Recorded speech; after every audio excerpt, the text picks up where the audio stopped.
दिल्ली में एक बार फिर स्कूलों को बम से उड़ाने की धमकी ने हड़कंप मचा दिया। कई स्कूल्स को कॉल और ईमेल्स के जरिए धमकी भेजी गई। बच्चों को तुरंत घर भेज दिया गया और पुलिस फायर ब्रिगेड की टीम के साथ तलाशी में जुट गई। स्कूलों के बाहर हड़कंप मच गया। कॉल मिलते ही स्कूल प्रशासन ने तुरंत पुलिस को सूचना दी और स्कूलों ने पेरेंट्स को नोटिस जारी कर तुरंत बच्चों को लेने बुला लिया।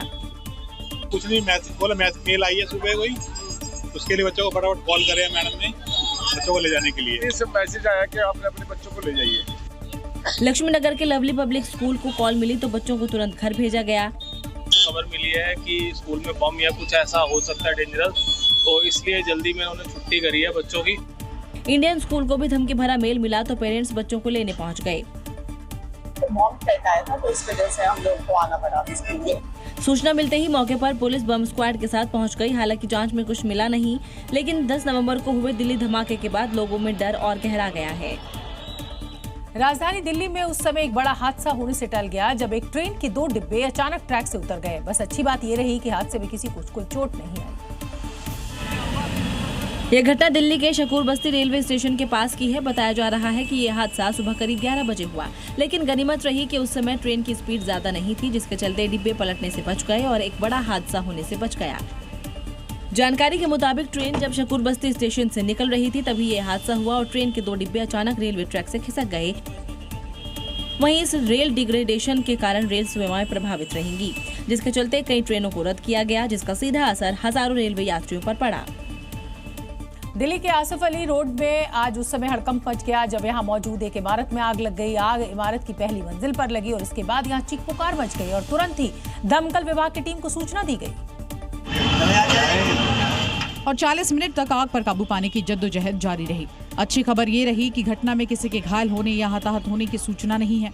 आग लगने के कारणों का भी पता नहीं चल पाया है, जिसकी जांच की जा रही है। आग इतनी भयंकर थी कि इसकी लपटें दूर तक दिखी, तो वहीं धुएं की वजह से आसपास के इलाके को भी खाली करवाया गया। समय पर मिली सूचना और दमकल कर्मियों की तुरंत कार्रवाई के चलते आग को फैलने से रोक लिया गया, जिससे एक बहुत बड़ा हादसा टल गया।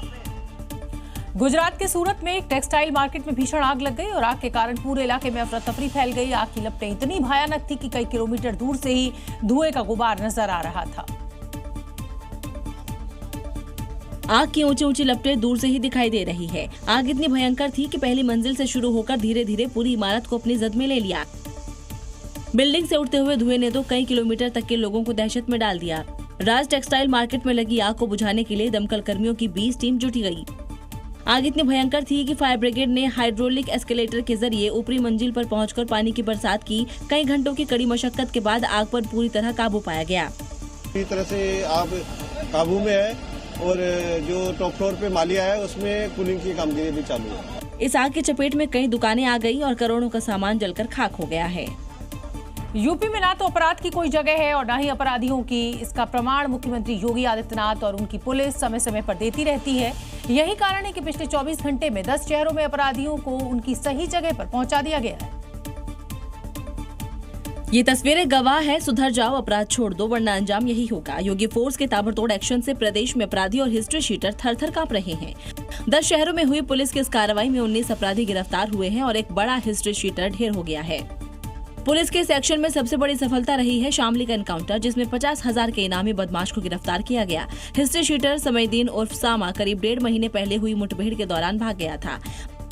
अब गुंडा और माफिया भाग रहा है, पुलिस उसको दौड़ा रही है और अगर उसने कहीं कोई दुस्साहस किया तो फिर वहीं पे राम नाम सत्य है। मतलब साफ है कि अगर उत्तर प्रदेश में रहना है तो तन, मन और कर्म दोनों साफ रखने होंगे, नहीं तो अंजाम और योगी फोर्स का जो काम है वो तय है।